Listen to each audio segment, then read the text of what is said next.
You. Fantastic. Thanks very much. So, hi everyone. My name's Chris Tibble, and let me just get this right. And I'll be honest, if you've never met me before, I doubt very much you've ever heard of me. There was a quick summary of sort of who I am as a diver, and it's kind of by design that I chose this subject.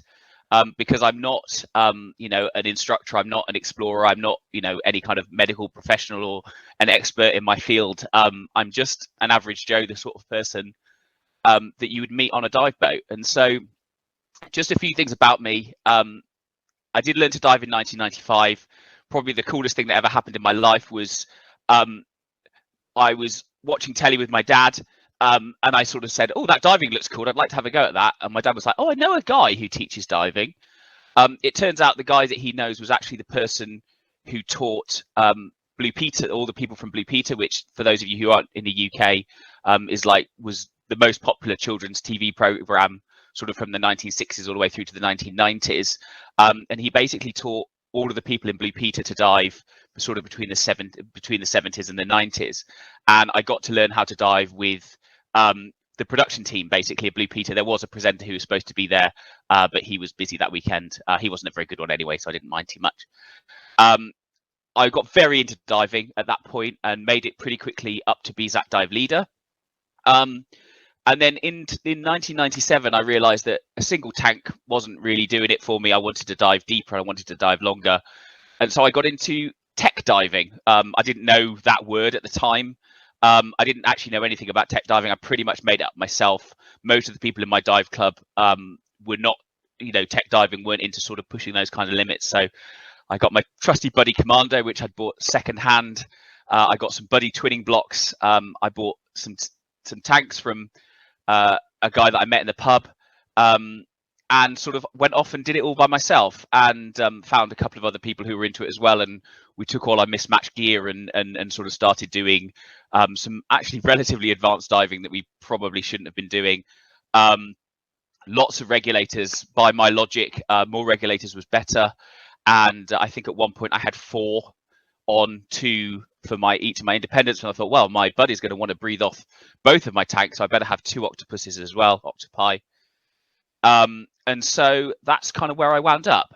And we would also, because trimix wasn't something that I'd even heard of at this point, I just about heard about nitrox. Pretty much everything we were doing was on deep air. I started doing it a bit better a few years later. I was lucky to be part of the very first GUE fundamentals course that came over to the UK in 2003. The internet sort of came along in early 2000 for me. I'd started doing lots of research and understanding how other people around the world were starting to do their tech diving, and I cleaned up my kit and worked on improving. A few years later, I kind of fell out of love with tech diving. There was 2 main reasons. The first one was money.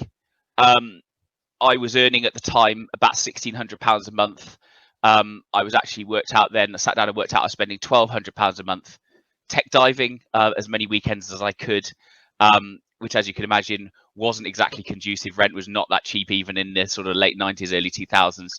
But the other problem was that around 2005, 2006, the UK had a summer that just kind of forgot about us and was just really horrible and raining.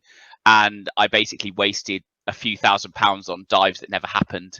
And so I realized that for the same amount of money as 3 or 4 tech weekends, I could go to the Red Sea, I could go to Cyprus. 3 months of tech diving would get me an amazing trip to Thailand. And so I started just going by myself on dive holidays and sort of bimbling around. And I went to the Red Sea probably 15 or 20 times. I went to Cyprus quite a few times. The Zenobia is a particular favorite of mine. And I also went to Thailand to go and dive with whale sharks, which was pretty amazing. And so I thought I'd share with you some holiday pictures. So I went back through my portfolio, and there aren't any because I really suck at taking photos. Please don't ever ask me to take any pictures of anybody. I'm very bad at it. But hopefully there will be some a little bit later on. So once I'd done that, one of my friends actually wound up moving out to Mexico to start a dive resort, teaching cave diving. And he was like, "Oh, you should come over. It's great. Come and visit." And so I did, and I wound up doing some cave diving. And over the last sort of 7 or 8 years, my cave diving has sort of proceeded slowly and steadily, and I'm now an INTD stage cave diver, which I was where I never really thought I was going to be. But I'm still, a very average diver in terms of, even though my training has proceeded pretty well. And so cave diving in Mexico, just a free advert for anybody who wants to go, please go. This is the coolest that I will ever look, without a doubt. And I do want to thank Tom St. George, who took the photo, for making me look this cool. I will never be that cool ever again.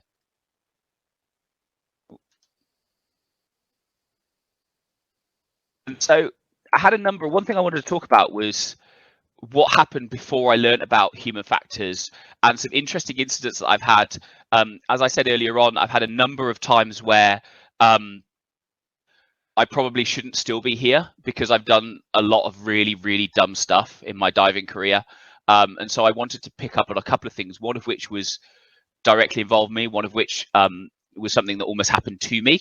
And so I wanted to show you how I dealt with them, and probably, the human factors that were involved, but also potentially how I would deal with them differently in the future. And so when I first started diving, I still am super enthusiastic about diving, and I would dive with anybody, any chance to get in the water, anything I could. And so I met a guy who, in this case, will remain anonymous. All of this is going to be anonymous. I actually met him through motorcycling. I had a motorbike at the same time as I had as I was doing my diving. I met him. He turned out to be a diver as well. He said, "Oh, we should go diving together." I was like, "Brilliant! Absolutely, we can do that. That'll be great." We were diving on the south coast of the UK. Really lovely day. The weather was fantastic. We were diving a wreck. The wreck was pretty deep. It was in about 45, 50 meters. The plan was, we had our twin sets. We were going to go down. We were going to dive around the wreck. We were going to come up, do some decompression, and get out again. That was pretty much the extent of our dive briefing that we did. Looking back on it, that was pretty much how I used to dive. We used to go, well, we'll aim to leave the bottom with about 100 bar, or maybe 75 bar. We'll get out with about 50 bar. That'll be fine. We didn't do any other kind of briefings or anything else. And what actually happened was, we got to the bottom. There's a big hole in the wreck. The guy I was diving with produced his SMB reel, tied it off on the outside of the wreck, and just swam in. So I thought, oh, well, this is what we're doing. This will be fine. He proceeded to lay the line through the wreck. We were swimming through. We made it down sort of a companionway into a room that didn't really seem to have any other exits. And so what then happened was, we turned around. We came to go out. And of course, we knew nothing about wreck penetration. We knew nothing about cave diving. We knew nothing about anything really. And behind us was this sort of rolling mass of silt that we kicked up as we flutter kicked our way through this fairly small wreck. And we had zero visibility. And so we sort of grabbed onto each other and went, right, we're going to go home. So the guy was reeling in the line. I was sort of swimming behind him. Excuse me. And we got to the end of the line, and that wasn't the exit of the wreck. What had actually happened was, because we had no idea how to lay line in a wreck, the line had been cut on a sharp corner that we'd gone around. And we were lost inside a wreck with basically nil visibility. How I didn't just collapse with panic at that point, I don't know. I was pretty close to having a panic. It took us quite a while, but we managed to find a small hole in the side of the wreck. We had to do a de-kit to get out. So we sort of de-kit, pushed everything through, crawled out through the hole in the wreck, launched the SMB, and on the way up, we realized that we didn't have nearly enough time to do all the decompression that we needed to do. Fortunately, we were on a boat that was run by a very competent skipper, and as part of his pre-dive briefing, he went, if you get into any trouble, put a slate on the bottom of the SMB, pull the SMB a lot, and we'll read what the note says, and we'll help out. He actually had a drop tank that he wound up dropping down the line to us while we were doing our decompression at 6 meters, which we shared. We managed to get out. We were very lucky. Now, what contributed to all of these things, as you can say, it wasn't just the fact that we got lost in the wreck. It was all of the other things that led up to that. but why did I do it? The first thing was authority gradient. The guy that I was diving with was more experienced than me. I'd done about 50 dives. I think he'd done about 100 dives, which obviously made him, the absolute master of diving. There was very strong peer pressure from this guy to do these sorts of dives. He was very into really pushing the envelope, and I think he actually got off on one of the attractions of motorbikes, and one of the attractions to diving was how close to death he could get. And it was just very poor communication during the dive. I had no idea really what he was doing. I just followed along because it was the thing to do. The second incident that I had was another quite an interesting one, where this was my trip to Thailand. It'd always been a dream of mine to dive with whale sharks. And so I Googled when was the best time to go. I had a load of holidays that I needed to take before the end of the year, for the end of our holiday year at work. And it turns out that if you want to dive with whale sharks in March and April, you go to Thailand, and you go to Recreational Rock and Similan Islands. Now, the diving there at that time of year is actually quite tricky. This was done sort of in 2012. I was a very experienced diver at this time. And even at that point, I was, the currents were pretty strong. The viz wasn't particularly amazing. Some of the diving was actually quite hairy, considering we were in shorts and t-shirts and single tanks. But it did work. I did get to see a whale shark, which was really amazing. And we got to see manta rays and loads of turtles. And it was generally a pretty good trip. However, the way we were diving was we were buddy paired together, but there was sort of 6 of us diving with a dive leader. And what actually happened was the guy who was our dive leader was very good friends with the guy who owned the dive boat, who was on the boat running a course at the same time. And while we were doing this dive, we were swimming past the owner of the boat, who was running a training course. And what the owner of the boat thought it would be funny to go to his friend and turn the guy's gas off. And we were at about 20-25 meters at this point. I saw him swim over. I didn't quite understand what he was going to do until he literally was over the top of him and starting to turn the tank. I thought that's probably not a good idea to do. Swam over to him, gave him the universal sign, which I won't repeat here, to go away, turned the guy's gas back on. We continued the dive. We finished it safely. When we got back on the boat, I confronted the boat owner and told him that it probably wouldn't be wise for him to do that again in my presence, but probably using significantly more and definitely worse language. I look back on it and I think I could have dealt with that in so much better way than just sort of yelling and swearing and threatening him. I still would have been angry, but I would have wanted to sit down and talk through with him why that was a bad idea and why he thought that it was okay to do it at the time.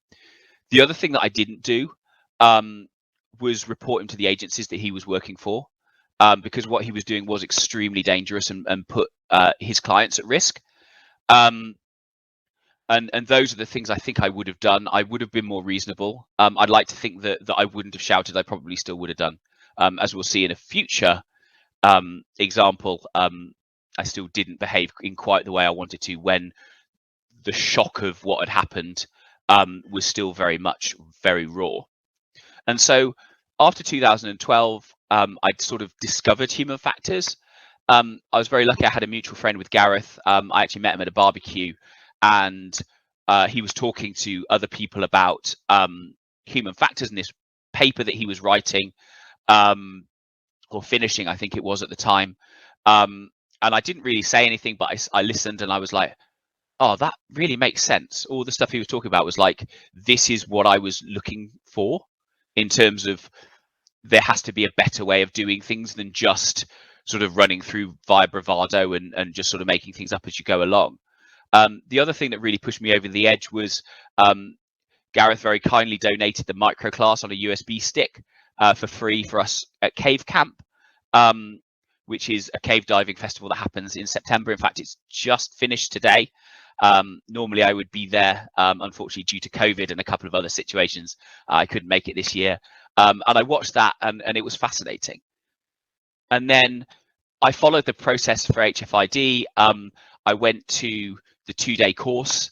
And then as soon as there was an opportunity to sign up to be an instructor, I signed up, and I'm just finishing up my instructor evaluations courses, which is going to be at the end of next month. So I think, just as a little plug, I think there are still a few spaces. This is going to take place in the UK near Cirencester. So if you're available, sign up, because I think there's a couple of spaces. There's a course on Saturday, Sunday, and a course on Sunday, Monday, right around the turn of the end of October, beginning of September. So how did I deal with an incident that happened after I learned about human factors and started learning about all of this sort of thing? And this was an incident that happened while I was out in Mexico. We were doing a cave dive, and it was the last dive of the trip. We've been diving together for there was a group of us. This was actually happened at cave camp.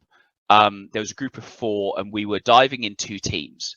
Now, I was diving with the same person that I'd been diving with for the previous sort of 2 cave camps. So we'd done 3 2-week trips of diving together. What actually happened on the dive itself, what pretty much how cave camp works pretty much when you're diving is you find people who want to go to the same place as you go diving, you have a really good time, you come back, you eat tacos. What I had done with my buddy was that when we had been diving with a group, and generally what will happen is you'll have breakfast, you'll go, oh, we're going to go to this dive site today, or we're going to go to that dive site, and then there'll be other people going, oh, I want to go there as well. Great. And so for an example of situation, we went to a cave called Chan Hol, which is really beautiful, nice big cave.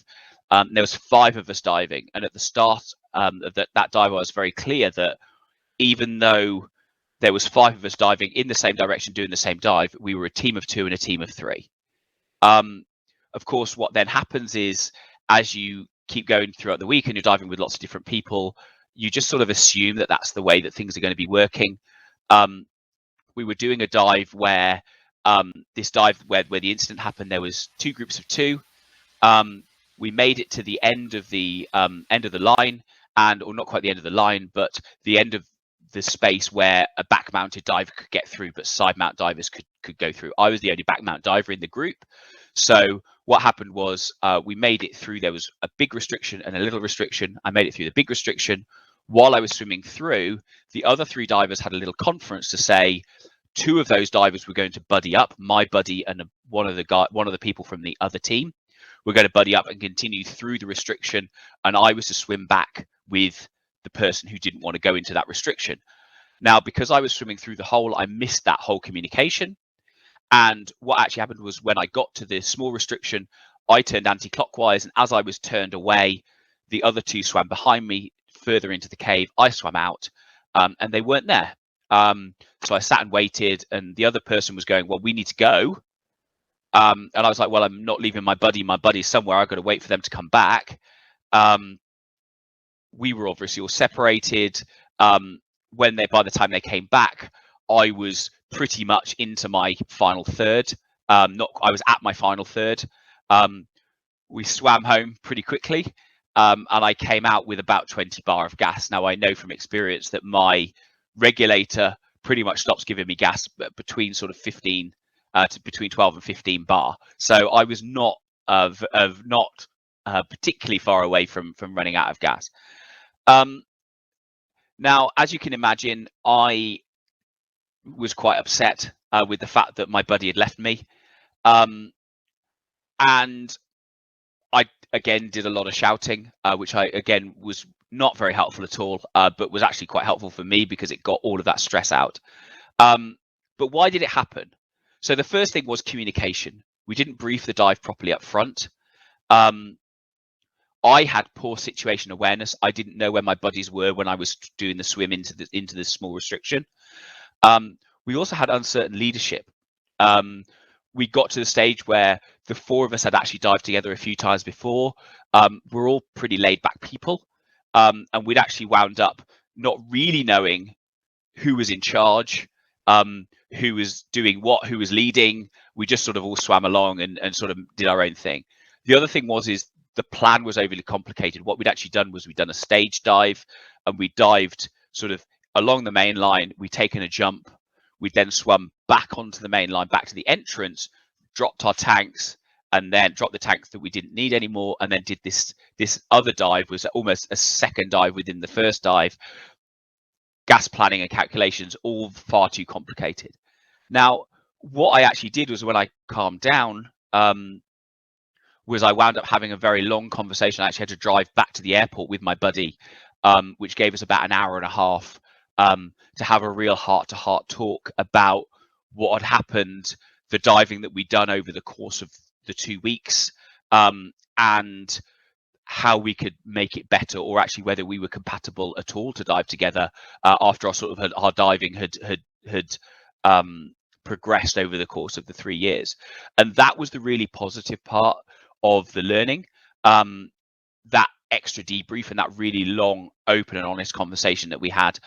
If you do want a bit more details of what happened, I've done a post that went into all of this and went into as much detail as I could remember, and it is posted on the internet. So if you do want it, I can send a link. I'll probably put it in the post presentation part. And so this is sort of how I got to where I am now. And I guess the question here is, how do I weave human factors into what I do in terms of diving? And also, how well does it go? And I think the first thing that's most important for me is, you've got to know yourself, you've got to know your own strengths and weaknesses before you can start trying to apply human factors to situations that you're going to be in. And the first thing is to know about your strengths and weaknesses. Now, one of the things that I have, and I'll probably deal with my weaknesses most, is, and this is something that was actually quite difficult for me to come to, is I'm not a great diver technically. I'm very average.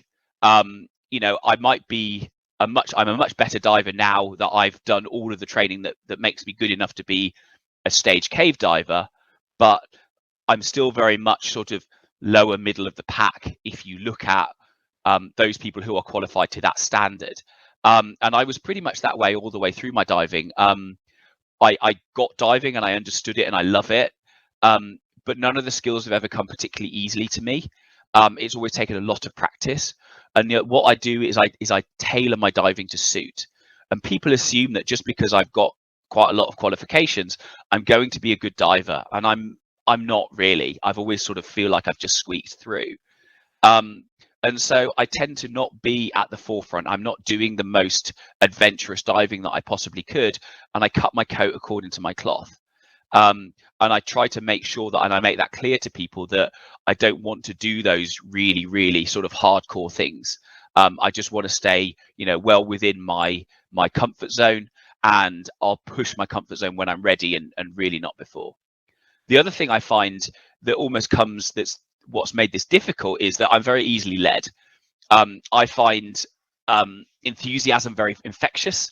And so if somebody goes, "Oh, I've got this great idea, we could do this, this, and this," my first reaction is to go, "Yeah, absolutely, we should do that," and then figure it out later, which has actually got me into some situations where I've said yes to something straight away on the diving front, and then I've sat down and thought about it and gone, "That's not something you should be doing." And so that's something that I'm aware that I do that. And it's something that I really battle with all of the time. The other thing that I have is I have too much respect for authority. So somebody's got a lot of qualifications, if they're an instructor, if they're an explorer, if they're this or that, I won't let myself question them, because they're the senior person, they know what's going on. What they say must be right because of the experience that they have. And one of the things that's really helped me is that going to places like Cave Camp, I'm very lucky that I've met quite a lot of very experienced people. I've met a lot of names within the dive industry, and that's given me a much more realistic view of how these people are. Some of them are fantastic, and some of them you look at and go, "Oh God, okay, well, you're doing stuff that I'm not 100% happy with." I won't let that influence me too much. And then the other thing is that this is something that's a constant issue for me, is I don't say anything until it's too late, and then I say it the wrong way, which has come out in if there's something that's not right, I won't say anything until it's built up and built up and built up, and then you'll get this explosion of sort of passionate speech. I'll be shouting, not so much angry, but very passionate. And actually, I didn't need to have that, and that often gets people's backs up. Whereas actually, if I'd have said something right at the start when I first thought that there was something that wasn't quite right, I could have done it in a much calmer way and in a way that would be much more, people would find a lot more receptive. And so the first thing here is about finding your people. I don't have a dive team. I would quite like to have one. A lot of people have this really sort of cohesive group of people that they dive with all the time. I think the last time I was a member of a dive club was in 2004. I'm starting to build up, as I get to know people in Mexico, not really a dive team, but a regular set of dive buddies that I trust and dive with, which is really great.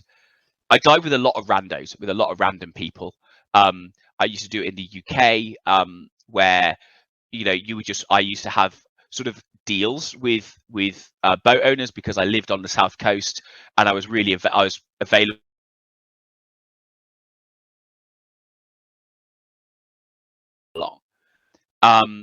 I'd be like, absolutely, yeah, no, any chance to get in the water, I'll take that. And I used to dive with literally anybody, and it didn't really matter who they were, how good they were, how safe they were. I'd just get in the water, it'll be fine. I'm a bit more selective now, but not really much. I like the experience of diving with new people. You learn a lot.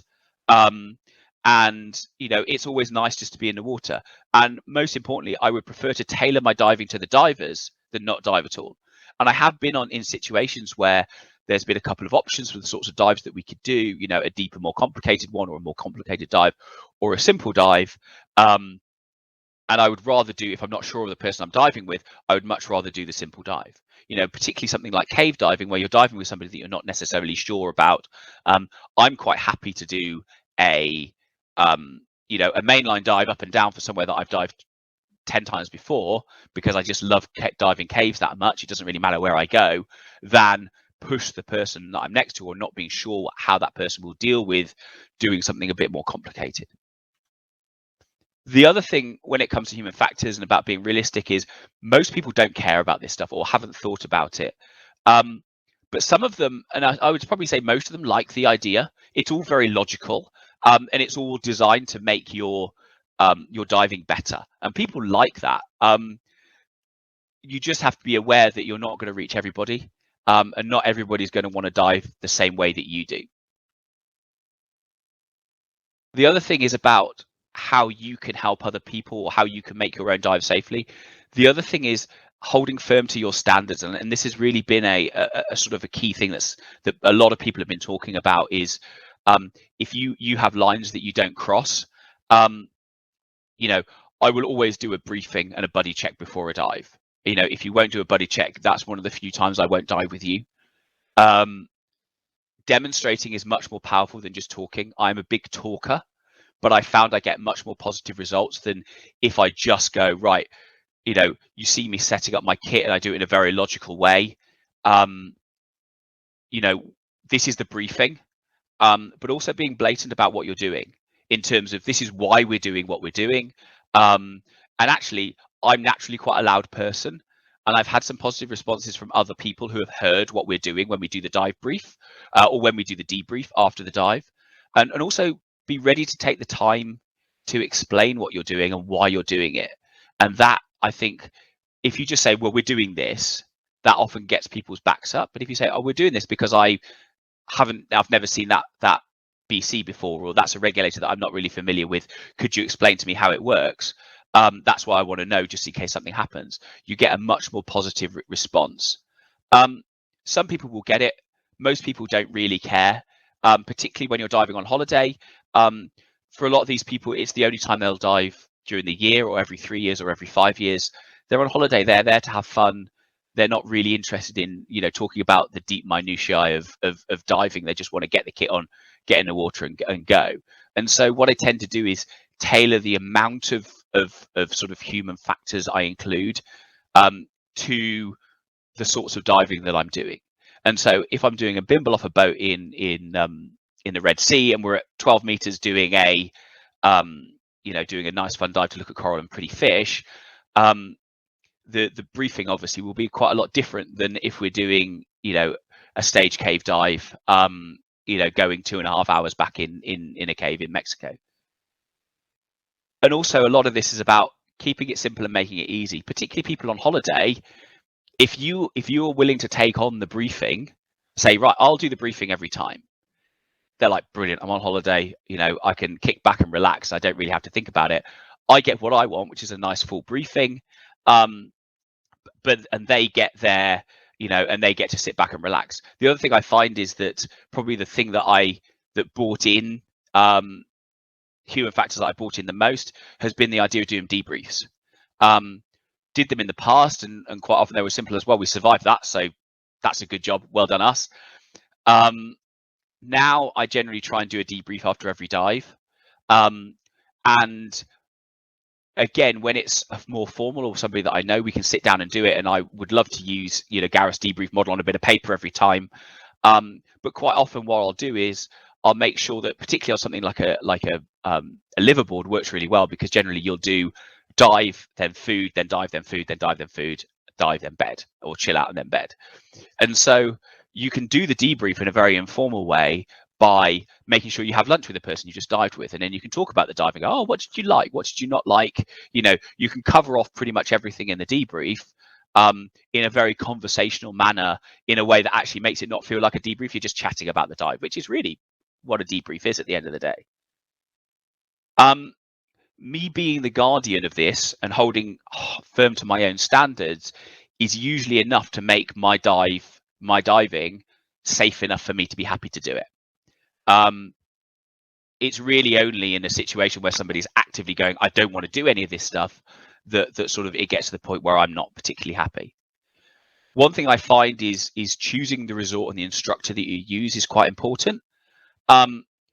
Get recommendations from like-minded people, people who are human factors friendly. Ask lots of questions. Those people who are good resorts, good operators, good instructors will be more than happy to sit down and write you, if you send them 5 questions, we'll send you, 5 responses. The other thing to bear in mind, and this has been a bit of a shame, is that people who are human factors, who take this extra time and have these extra processes in place, all of that costs money. So it means that quite often you will pay more for the instructor, you'll pay more for the resort, you'll pay more for the boat. But likewise, you're also more likely to meet like-minded people that you want to dive with, because they have also taken the time. They may not know it's human factors, but they've taken the time to ask those questions. They've taken the time to make sure that it's the instructor that they want to dive with, that it's the boat that they're happy with, all of these sorts of things. So by doing that, you make sure that you're not going to meet that person who just wants to go in the water and is not particularly safe. The other thing is about finding like-minded people. There will be a range of people on any dive boat. Chat to everybody. Find the ones that you connect with and go, oh, do you want to go diving together? Find the ones who are of the same mind as you.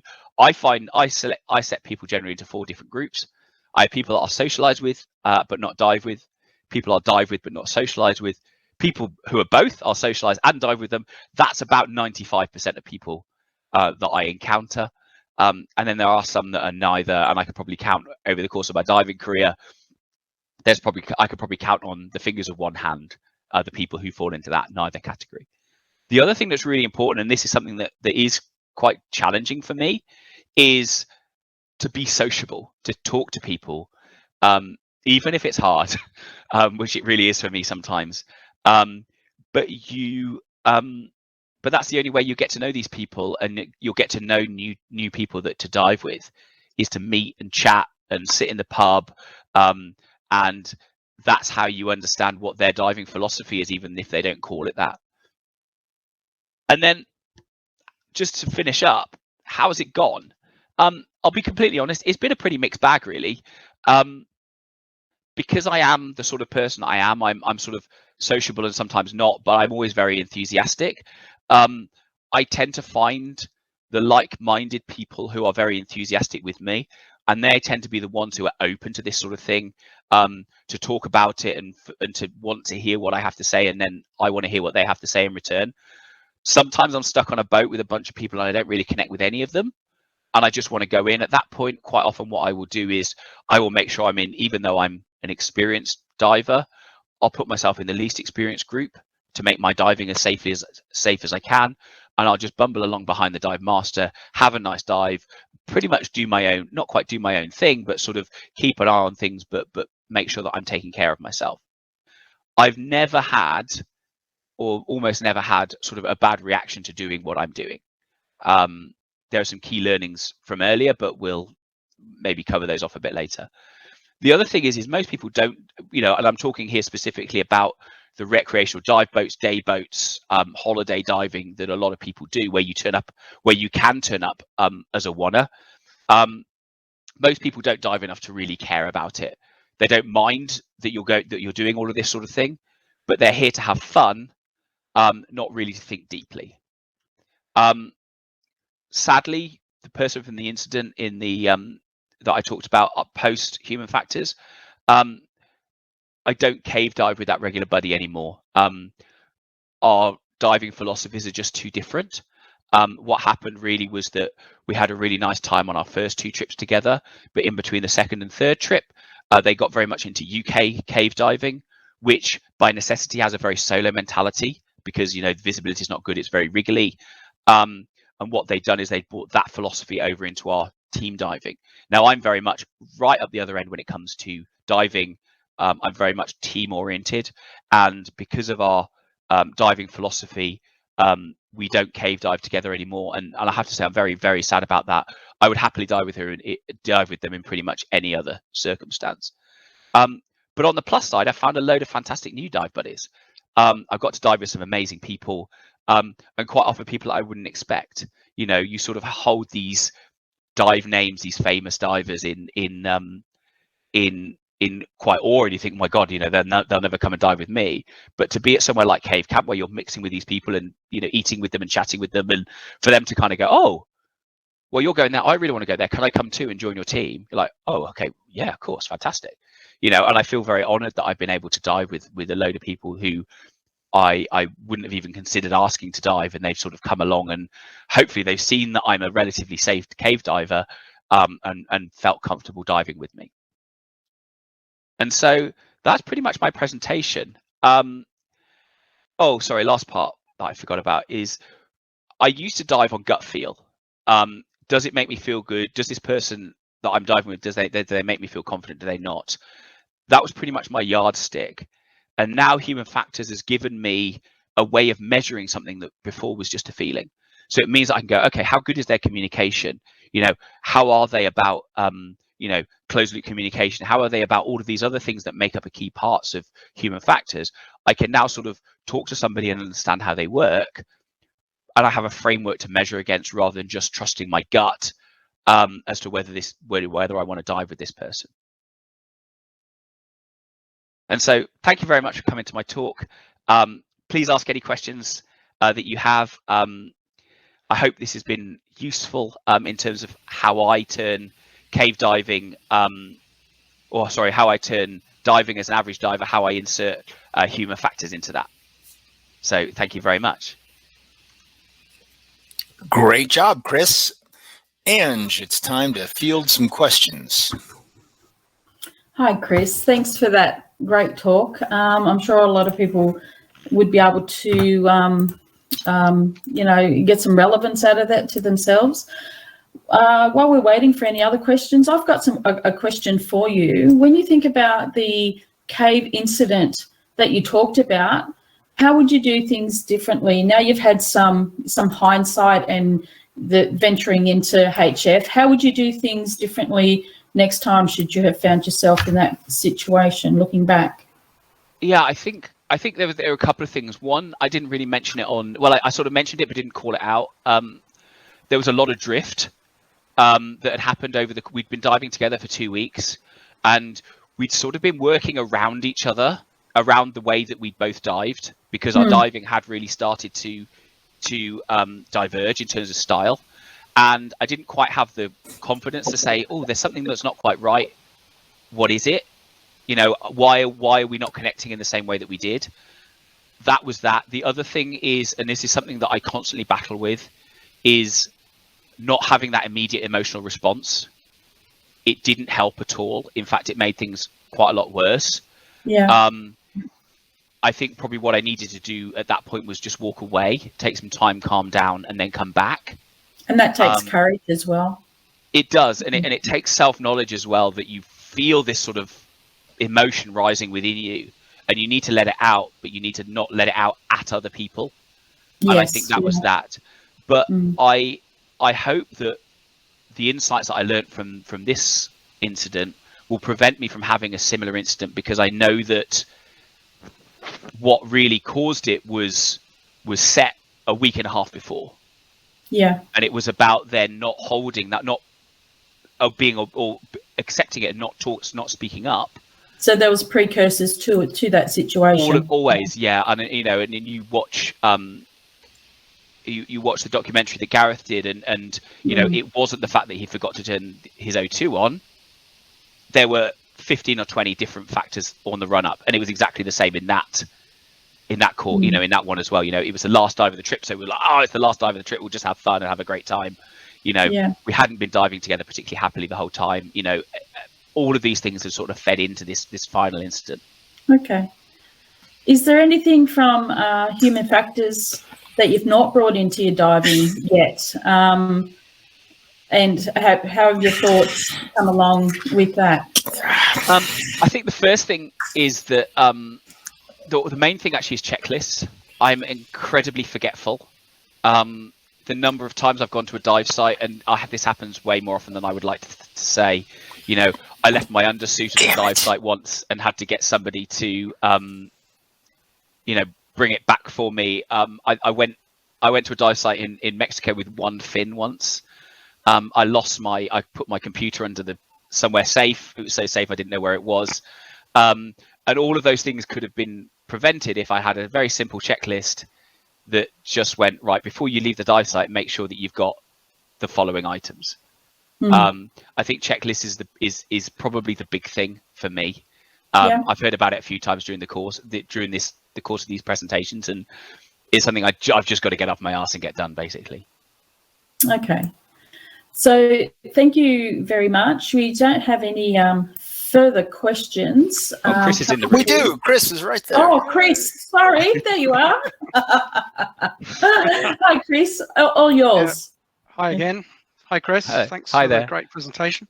I'm a diver of 3 years, so I've been, pretty inexperienced, but climbing up there in the numbers. I'm still counting, so I'm up there at about 170 dives or so. All my diving has been in New Zealand so far. And one of the things that I have problems with in the sort of human factors realm is I think diving as a 3. That I always end up having problems diving as a 3, and that's because you're so used to buddying up with somebody, and then you have to add somebody else into the mix, and inevitably we always get separated, and so there's always a breakdown in communication at some point. So the learning for me is always to try a bit harder when I'm diving as a 3, but have you got any sort of insights in that respect? Yeah, I'm with you on that. It's very interesting because I didn't actually complete when I did my GUE fundamentals, or DIR fundamentals as it was called back in the day. We don't really use that word anymore. But one of the things they were very keen on was diving with a 3 is safer. And I get it that when an incident happens, you've got 2 extra people to help you out. But actually on a dive when nothing happens, diving in open water with a 3 actually is a bit of a pain, because you've got an extra person to keep an eye on. You've got, rather than having sort of 2 OKs, you basically have to do 6. That's right. And I think that it comes from cave diving, where the main advantage with cave diving is, and this was the thing that I had to learn, was you don't have to look around for where your buddy is, because you can see their light. And if you can't see their light, you stop and look around, because they're obviously a long way away because the cave's dark.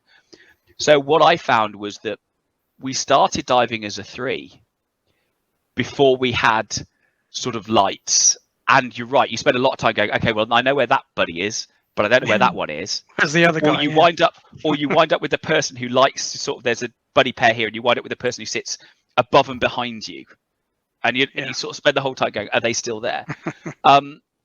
the one thing that I found is having a bright light, even in open water, depending, I don't know what the dive is like in New Zealand. I've never had the chance to go, but even in the UK, actually, even on a 20-meter dive, it's pretty dark.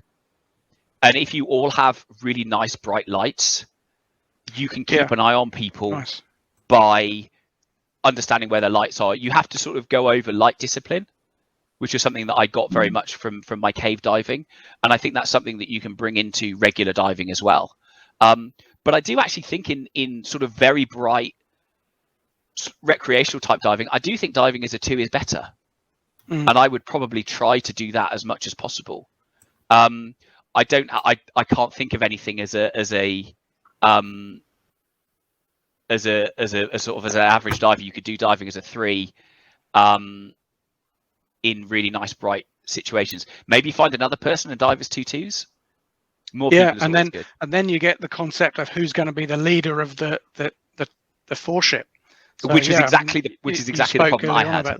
Yeah. and I think at that point you almost go, we're 2 pairs, we're swimming in the same direction, but we make our own decisions. Yeah, for sure. But it's very difficult. I do think that this diving as a 3 concept that's come over from a lot of what we learn in technical and cave diving translates really well to recreational. I am not so convinced that diving as a 3 is something that comes over from particularly cave diving very well into the purely recreational space. Thanks very much, Chris. Yeah, thanks, Chris. Yeah, Cheers, we do have another question here. Philip, you've got one for Chris? Just a simple thing.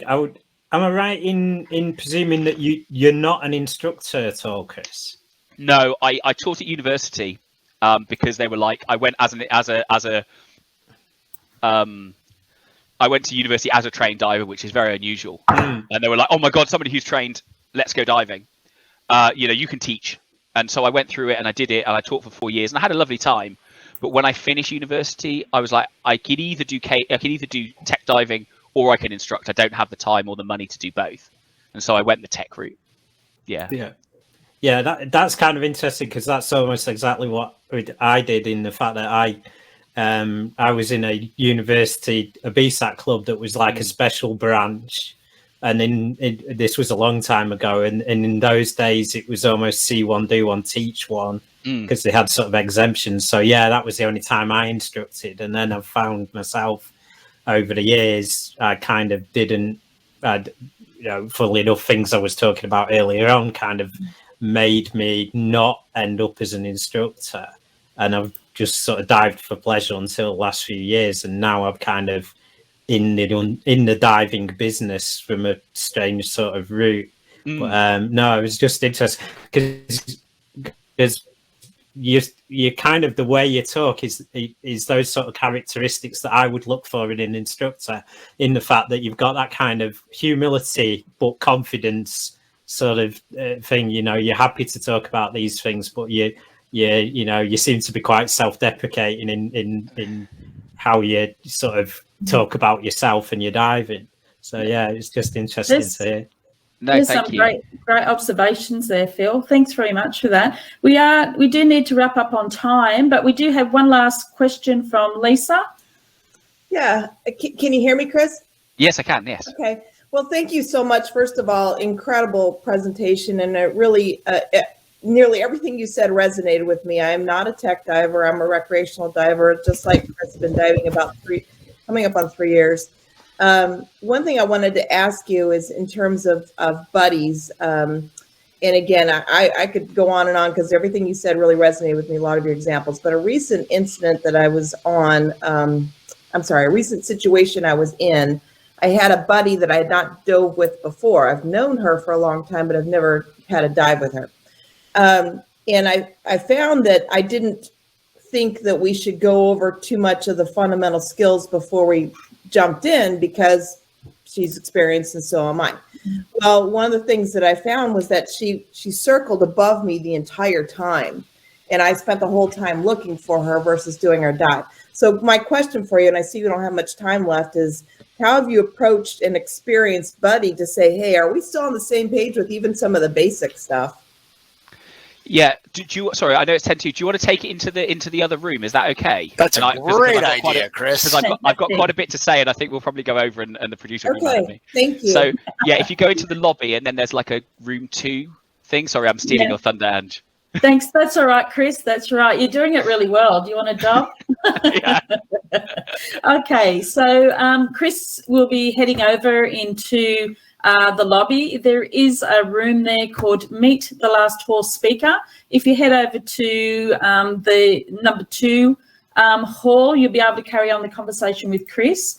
Coming up next, we do have Andreas Gornicki, and he'll be speaking about the relationship between the national culture and safety culture.